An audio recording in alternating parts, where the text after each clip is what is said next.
एक पहाड़ी पर एक हवेली थी, पुरानी और भुला दी गई। शाम के आसमान में उसका साया पड़ रहा था।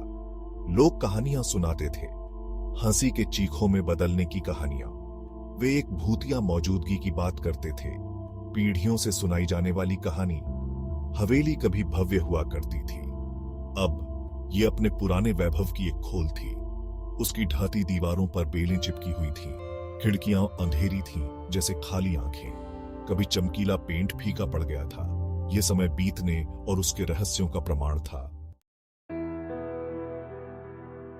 मैं अपने गांव वापस आ गया हूं। मैंने शहर में अपनी पढ़ाई पूरी कर ली। गांव एक अलग ही दुनिया है। ये शांतिपूर्ण है और परंपरा में डूबा हुआ है। मैंने हवेली के बारे में कहानियां सुनी हैं, फुसफुसाहट जो रीढ़ की हड्डी तक कंपा देती है। मैं अज्ञात से आकर्षित हूं। रहस्य मुझे बुलाते हैं। मैं सच्चाई का पता लगाना चाहता हूं। मैं उस रहस्य के बारे में जानना चाहता हूं जो हवेली अपने अंदर छुपाती है। अर्जुन ने अपने दोस्तों के साथ अपने विचार साझा किए। पहले तो वे हिचकिचा रहे थे, लेकिन अर्जुन का उत्साह संक्रामक था। मेरे दोस्त आखिरकार मान गए। हम हवेली का पता लगाएंगे। हमने पूर्णिमा की रात चुनी। हवा पर एंटिसिपेशन से भरी हुई है। जैसे ही वे पहाड़ी पर चढ़े, हवा फुसफुसाती हुई प्रतीत हुई, मानो हवेली खुद उन्हें देख रही हो। सीढ़ियों के नीचे आकर वे रुक गए। हवेली उन पर मंडरा रही थी। यह भव्य और भयानक था। एक गहरी सांस लेते हुए अर्जुन ने जंग लगे फाटक को धक्का दिया। यह जोर से चरमरा गया, सन्नाटा तोड़ दिया। हवेली की ओर प्रत्येक कदम ने उनके डर को बढ़ा दिया। अंदर की हवा भारी और ठंडी थी। धुंधली चांदनी में धूल घूम रही थी। हर कोने से मकड़ी के जाले लटके हुए थे। सन्नाटा लगभग बहरा कर देने वाला था। जैसे जैसे हम अंदर जाते गए, माहौल भारी होता गया, मानो कोई अनदेखी शख्सियत हमारी हरकत पर नजर रखे हुए हो। हम एक बड़े हॉल में पहुंचे। एक भव्य पियानो कोने में रखा था। उसकी हस्तिदंत की चाबियां उम्र के साथ पीली पड़ गई थीं। अचानक एक राग हवा में भर गया। यह धुंधली लेकिन सुंदर थी। पियानो बज रहा था, लेकिन उसके पास कोई नहीं था। डर आतंक में बदल गया। वे अकेले नहीं थे। भाग 5, सच्चाई के साए। वे दौड़े, उनके दिल उनकी छाती में धड़क रहे थे। वे हवेली की अनदेखी पकड़ से बचने के लिए बेताब अंधेरे गलियारों में ठोकर मार रहे थे। उन्हें समझने की जरूरत थी। संगीत का स्रोत क्या था? हवेली में भूत क्यों था? अर्जुन को कहानियां याद आईं। गांव वाले हवेली के अतीत के बारे में बताते थे।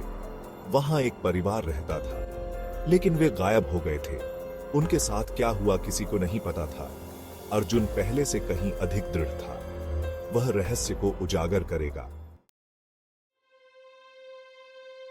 भाग 6, जमींदार का विलाप। यह कहानी एक पुराने भूतिया हवेली की है, जहां समय ने अपनी छाप छोड़ दी है। दिनों बाद अर्जुन हवेली में लौट आया। हवेली की दीवारें उसकी वापसी का इंतजार कर रही थीं, जैसे वे उसकी कहानी सुनाने को बेताब हो। इस बार वह अकेला था। हवेली की खामोशी और अंधेरा उसे घेरने लगे। उसे एक छिपा हुआ कमरा मिला। यह कमरा वर्षों से बंद था और इसके अंदर की कहानियां धूल में दबी हुई थी। अंदर एक पुरानी डायरी भूली हुई पड़ी थी। यह डायरी समय की परतों में लिपटी हुई थी। यह धूल भरी थी और पृष्ठ भंगुर थे। हर पृष्ठ पर समय की मार साफ दिखाई दे रही थी। डायरी हवेली के पूर्व मालिक की थी। यह डायरी उस समय की गवाह थी जब हवेली अपने शिखर पर थी। जमींदार ने अपनी बेटी राधा के बारे में लिखा था। राधा उसकी आंखों का तारा थी, उसकी सबसे बड़ी खुशी।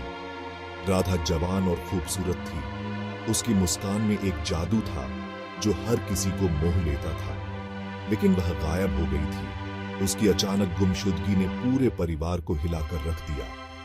जमींदार ने उसे हर जगह खोजा, हवेली के हर कोने में, हर कमरे में, लेकिन राधा का कोई सुराग नहीं मिला। उसने अपने दुख और अपने संदेह के बारे में लिखा। उसकी डायरी में दर्द और निराशा की कहानियां भरी हुई थी। मेरा मानना है कि किसी ने राधा को ले लिया है।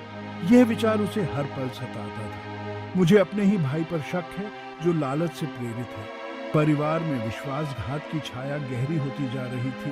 पृष्ठों के माध्यम से जमींदार का विलाप गूंज रहा था, दुख और संदेह की कहानी। हवेली की दीवारें भी जैसे उसकी पीड़ा को महसूस कर रही थीं और हर कोना उसकी कहानी को दोहरा रहा था। डायरी में एक काले सच का पता चला। राधा के साथ विश्वासघात किया गया था।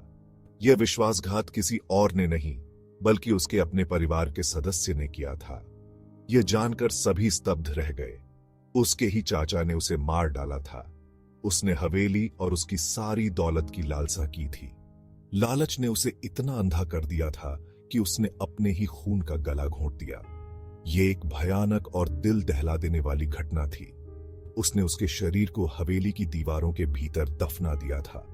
उसकी आत्मा शांति न पा सकने के कारण हवेली में भटकती रही।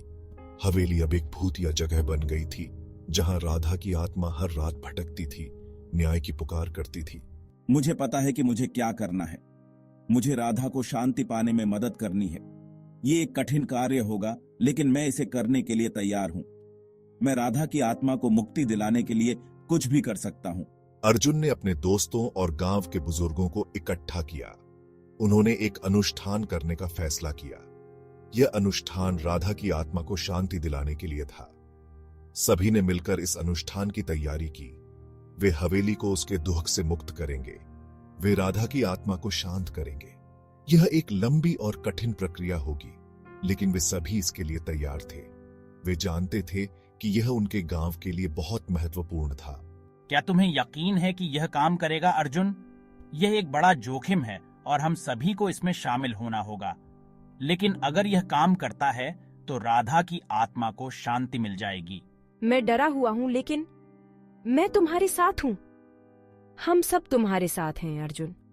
हम सब मिलकर राधा की आत्मा को शांति दिलाएंगे। ये हमारा कर्तव्य है और हम इसे पूरा करेंगे। उस रात वे हवेली में जमा हुए। हवा धूप और प्रत्याशा से भरी हुई थी। उन्होंने प्रार्थनाएं की। उनकी आवाजें अंधेरे में गूंज रही थीं। अचानक हॉल में एक ठंडी हवा चली। राधा की आत्मा उनके सामने प्रकट हुई। वह अलौकिक सुंदरता की एक दृष्टि थी, लेकिन उसकी आंखों में गहरा दुख और क्रोध था। मेरे साथ विश्वासघात किया गया है।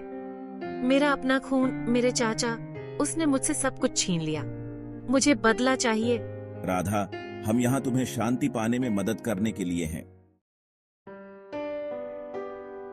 अर्जुन ने उसकी कहानी सुनी।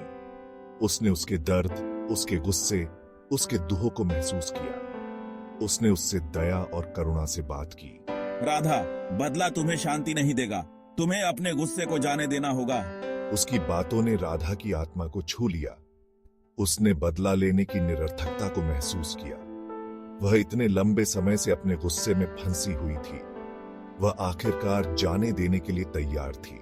धन्यवाद अर्जुन, मुझे राह दिखाने के लिए धन्यवाद। जैसे ही भोर हुई, राधा की आत्मा गायब हो गई। यह एक ऐसा क्षण था जिसे सभी ने बेसब्री से इंतजार किया था। रात भर की बेचैनी और डर अब खत्म हो चुके थे। हवेली शांति के भाव से भर गई। हर कोने में एक नई ऊर्जा का संचार हो रहा था, जैसे कि हवेली ने एक नया जीवन पा लिया हो। भूतिया मौजूदगी चली गई थी। अब हवेली में कोई डरावनी छाया नहीं थी, केवल शांति और सुकून था। हवेली आखिरकार आजाद हो गई। यह आजादी केवल भूतिया मौजूदगी से नहीं थी, बल्कि उन सभी बुरी यादों से भी थी जो इस जगह से जुड़ी थी। मुझे विश्वास नहीं हो रहा है। यह खत्म हो गया। S1, हमने कर दिखाया। ये एक लंबी और कठिन यात्रा थी, लेकिन हम सफल हुए। राधा अब आराम कर सकती है। उसकी आत्मा को अब शांति मिल गई है और वह अब सुकून से रह सकती है। हवेली अब कितनी अलग लगती है। ये अब एक नई शुरुआत का प्रतीक है, एक नई उम्मीद और संभावनाओं का घर। अर्जुन और उसके दोस्त सुबह की रोशनी में बाहर निकले। वे सभी एक नई सुबह का स्वागत कर रहे थे, एक नई शुरुआत का। उन्होंने अपने डर का सामना किया था। ये केवल एक भूतिया हवेली की कहानी नहीं थी, बल्कि उनके साहस और दृढ़ संकल्प की भी थी।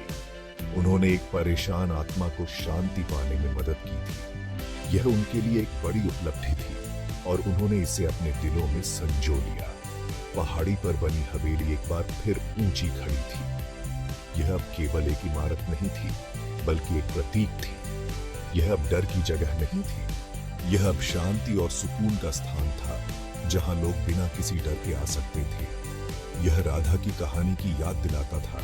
उसकी यात्रा और संघर्ष अब इस हवेली की दीवारों में बसी हुई थी। यह साहस और सच्चाई के महत्व की याद दिलाता था।